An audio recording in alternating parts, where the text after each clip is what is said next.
I grew up in a family of Democrats, but I was never one. What drove me to my philosophical positions?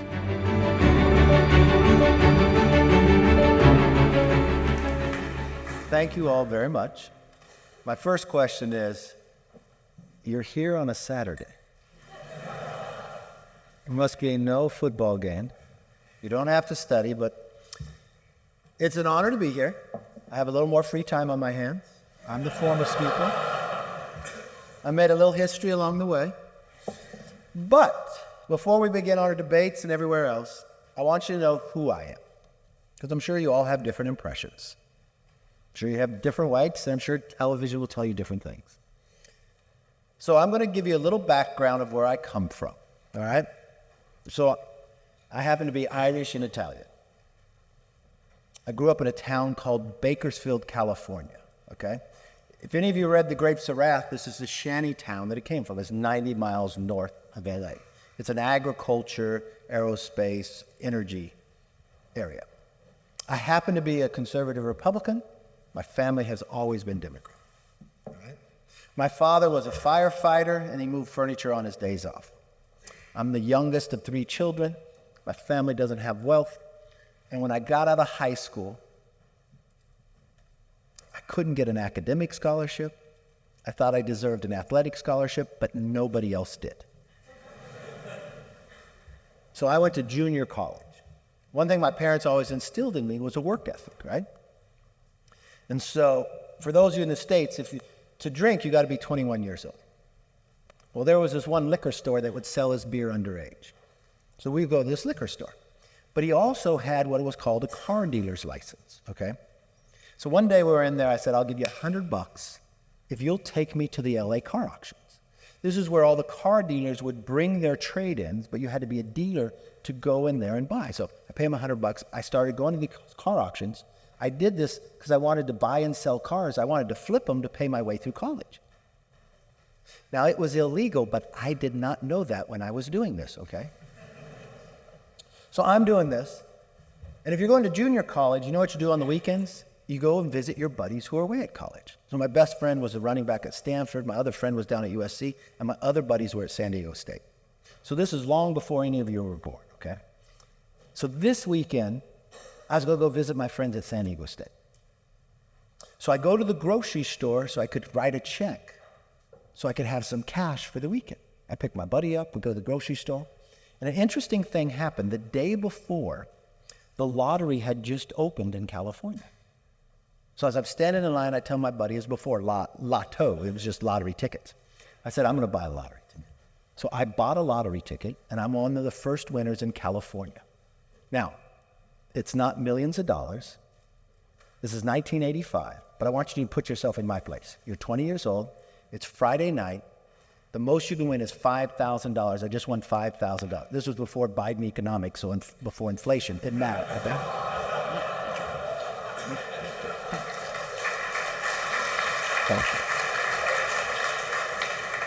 And I'm going to spend the weekend with my college buddies 10 minutes from Tijuana. Thank God there were no cell phones back then, right? So I come back. I take my folks to the nicest restaurant in town. I can still tell you what they ordered. My brother ordered dessert to make the price higher. I gave my brother and sister each $100. You know what I did with the majority of the rest of the money? I put it all into one stock. There's certain traits you'll learn about me. I'm a risk taker. I made 30% on my money in 6 weeks. So the semester came, and I thought, I'm going to take a break from school, and I'm going to become an entrepreneur. So I go out and I try to buy a Subway franchise. But no one will sell me one because I'm only 20 years old. The other thing you'll learn about me is I never give up. I will never give up on you, all right? So I go out and I open my own deli. I build the counter in my dad's garage. And there's 3 lessons you'll ever learn when you own a business. You're the first to work, you're the last to leave, and you're the last to be paid. But it was really rewarding, and I did really well. So at the end of 2 years, I now have enough money, I could pay my whole way through college, and I wouldn't even have to work. And no one in my family had finished a 4-year degree at this time. So I start to try to take a partner. I'm going to open a number of these, try to franchise my delis out. But they kind of screw me on my current location and somebody else wants to buy it, so I sell my business. I'm going to college. I open up the local newspaper and it says, be a summer intern in Washington, D.C. with my local congressman. I do not know this man, but I believe he'd be lucky to have me. So I apply. And you know what he did? He turned me down. You want to know the end of the story? I'm now elected to the congressional seat that I could not get an internship for. And I believe only in America can that happen, right?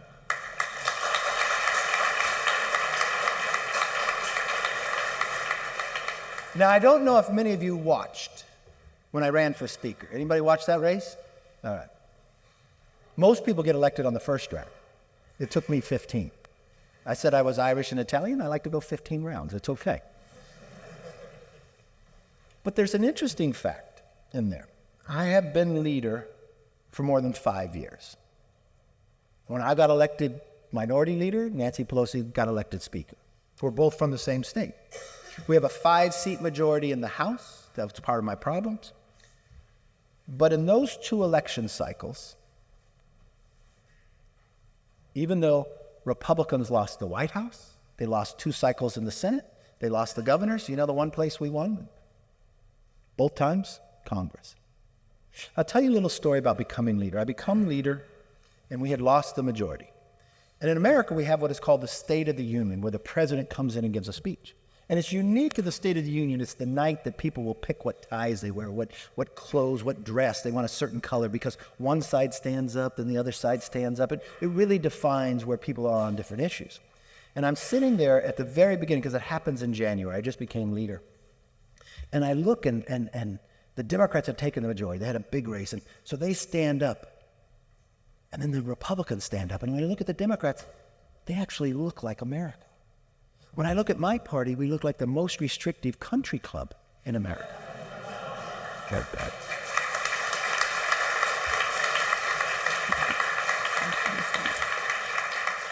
And so I say to myself, either I'm going to be the leader of the declining and extincting the party, or I have to change the way we look and challenge where we run. Now, I'm really proud of the fact in those 2 election cycles, so that the first election cycle I'm in charge of is a race for the president. You all know what happened in that outcome, right? One guy got 82 million votes, another guy got like 70-some million votes. And you want to know a little fact? Joe Biden wins the presidency, but it's the first time since 1994 not one Republican incumbent loses. Not one Republican loses. And you know what happened in those last 2 cycles? Republicans have elected the most women, the most minorities in the history of the Republican Party.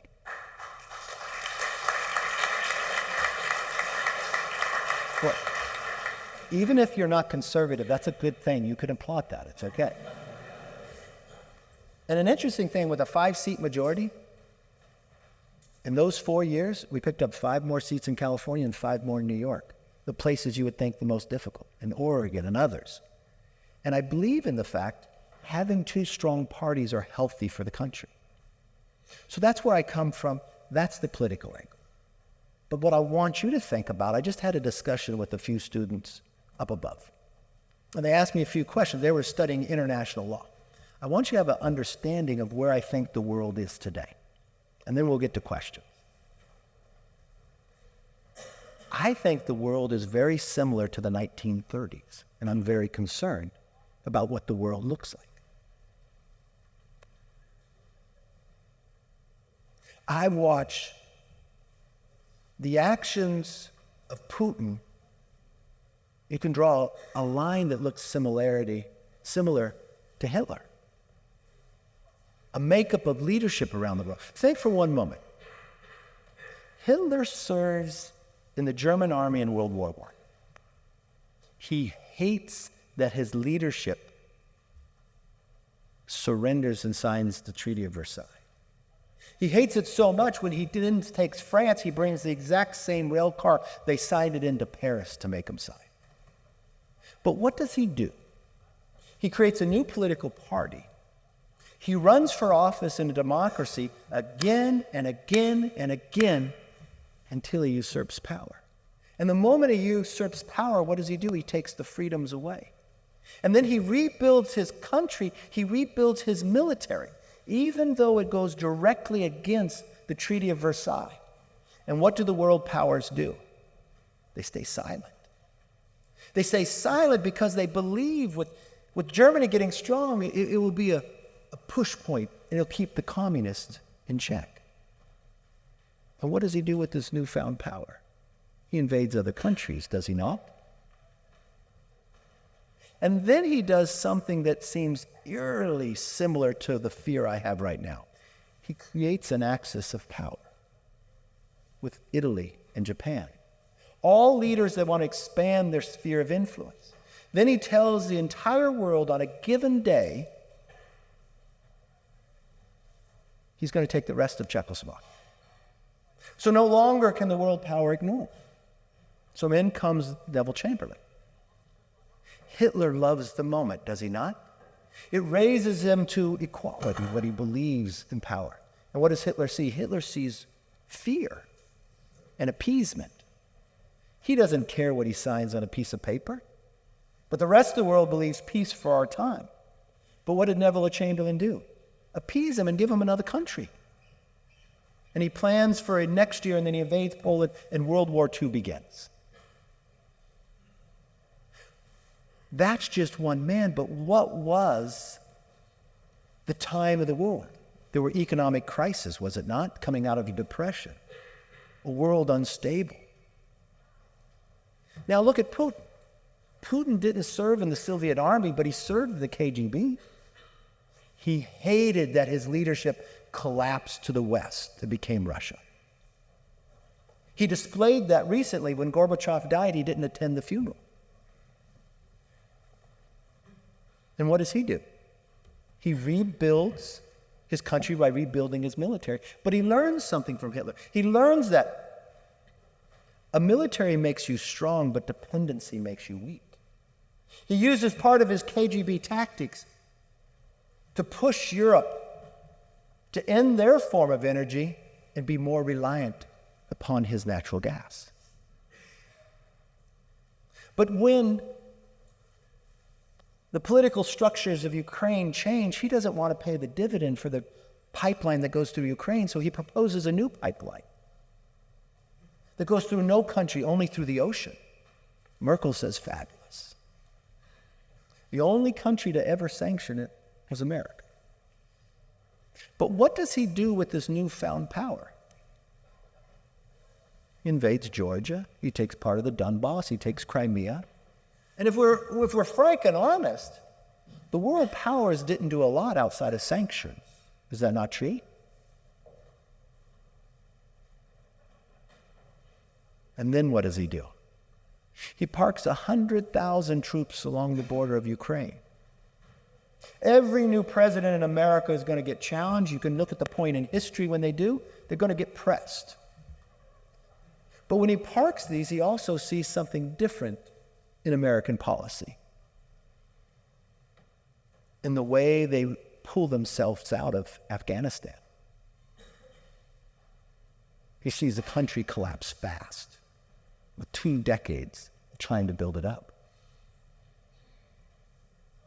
He then goes to China, and this is the fear I have, creates a new axis of evil.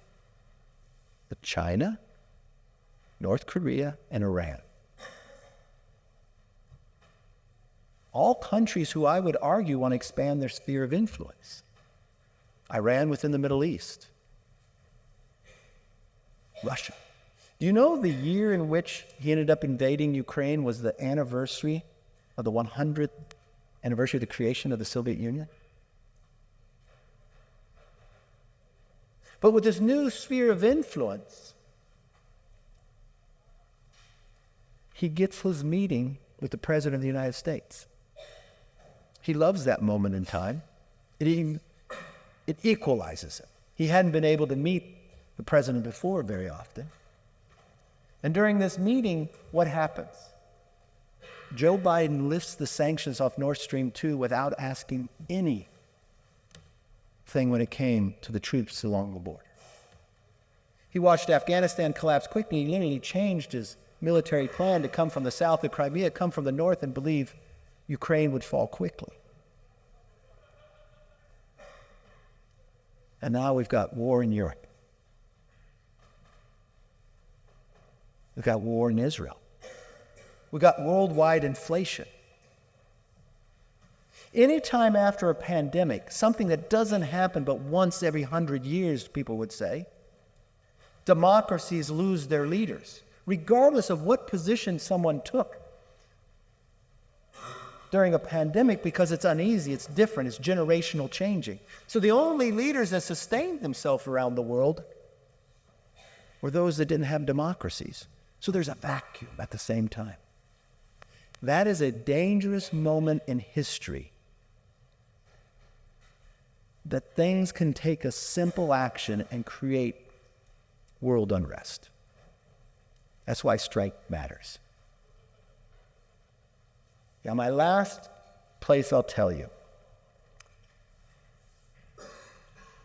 Well, I used to have an office that was big, not as big today. But I'll leave you with this. This is just my understanding in life. I grew up in a family of Democrats, but I was never one. What drove me to my philosophical positions? Part of history. I look up to people like Abraham Lincoln. I look up to Teddy Roosevelt, and I look up to Reagan. I watched in times. I was born in 1965. I grew up in the 1980s. I watched what it meant when people worked together, when it was a Reagan, Thatcher, and a Pope. I watched the world become different. You know, this is one of my philosophies. First one is learn something new every day, and you can never have too many friends. It's taken me pretty far so far in life. But in my office, I keep portraits that are painted differently. The biggest one there is of Abraham Lincoln. And it's painted in black and white, because I believe the greatest challenge to the American Constitution was our Civil War. I told you before, I believe in never giving up, but if you ever study the life of Lincoln, he didn't have an easy life. He lost his first race for the legislature when he's in his 20s. He failed in business when he's in his 20s. His girlfriend dies when he's 26, and he has a mental breakdown at 27. He runs and gets elected to the leadership, but one of my most things I admire about him, he lost a race for speaker. But he did not all time. He fails in business again. He gets elected to Congress, but he only serves one term. He can't run again.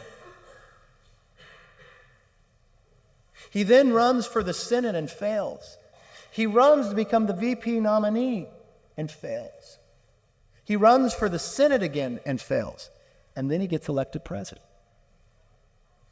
He gets elected president in November 1860, but not sworn in until March 1861. In that short amount of time, 9 states leave the Union. And there's 3 lessons that Lincoln would teach us. You can Google it. Never once did he blame Buchanan for his problems. He accepted his current place, and he believed to make it better. He grabbed rivals that hated him, that ran against him, and put him into his cabinet. And when his staff would say, why? With what they have done to you, they have greater knowledge. And I need that as I go to serve. He also would tell us, the easiest thing for an elected official is to say no. You can always say why the bill is not good enough. I remember when I was whipped, we were in the majority, and I was working this bill before it came to the floor. And I was talking to this one member, and this member was really religious. I said, what do you need in the bill to vote for it? He gave me 3 things. I go out, I put it in the bill. I come back to him, and I said, I can get you a vote now. Nope. I said, why can't you vote for it? He said, I can vote against anything. He goes, I could vote against the Bible. I said, you're a religious man. How could you vote against the Bible? Not enough Jesus in it for me.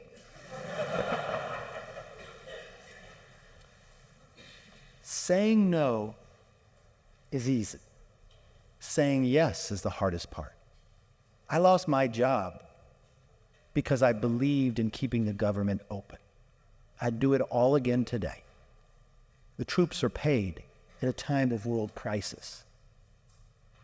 But what Lincoln would tell us, don't put off a tough decision because it's politically easier to do.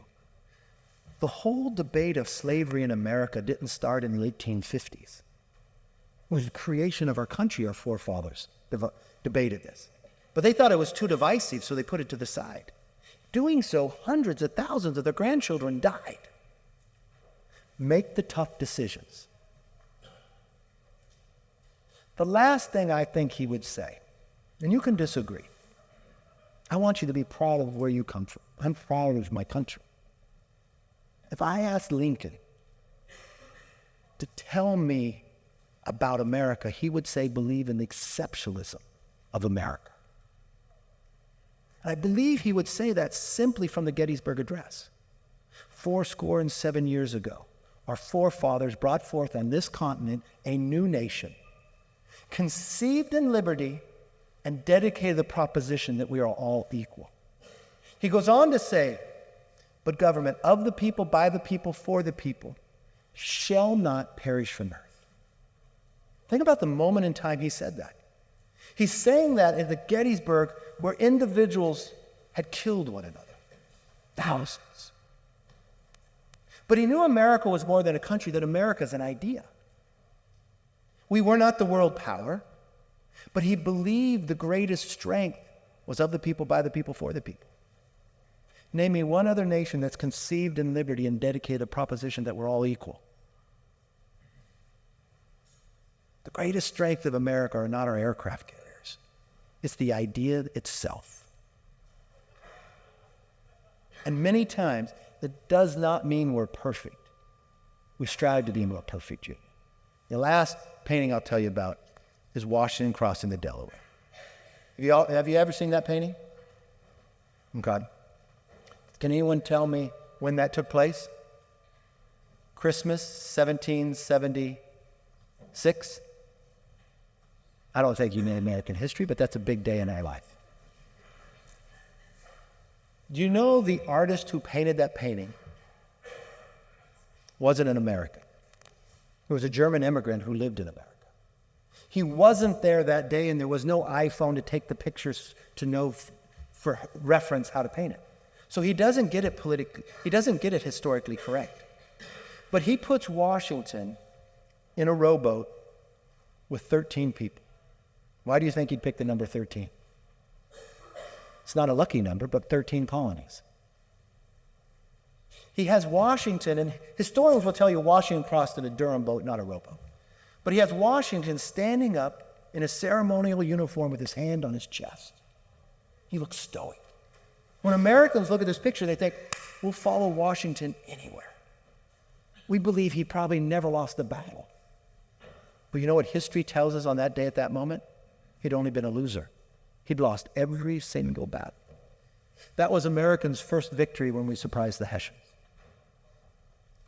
But what I want you to see in that picture is first understand why the artist painted it. Not for a victory in America, but he was an immigrant who lived in America for 10 years and went back to Germany, his home country. He wanted to inspire the Germans to have a revolution based upon the freedoms of our Constitution. So he heard of this story, so that's why he painted it. But if you look at the people in the boat, the second person with the beret, he's Scottish. The person directly across from him, Ronan Cadence in the green jacket, is African-American. You come down the middle, the person who looks like the strongest in the woman, and the last person is Native American. I cannot tell you if they were all on the boat that day, but to Emmanuel, who painted it, was an immigrant. That's who he believed in America would be in the boat. Now, I keep this in my conference room. It's 8 feet by 16 feet. And people ask me why. Because he paints 13 people in the picture, but he only shows you 12 faces. The second to last person is a farmer, and he has his hand across his face that goes like this. I don't know if it's true, but to me, what I believe the artist was saying is, here's a hand of the 13th person. Here we are, not a country, but an idea, fighting for the idea of freedom to the strongest country in the world, having lost every battle before, but willing to risk again on what we would believe one of our holiest of nights. Here's a hand, would you get in and join us? I believe that is true today as it was then. But it's not just for America. I believe for the democracies around the world. If we row in the same cadence, we can overcome whatever challenge we may have failed before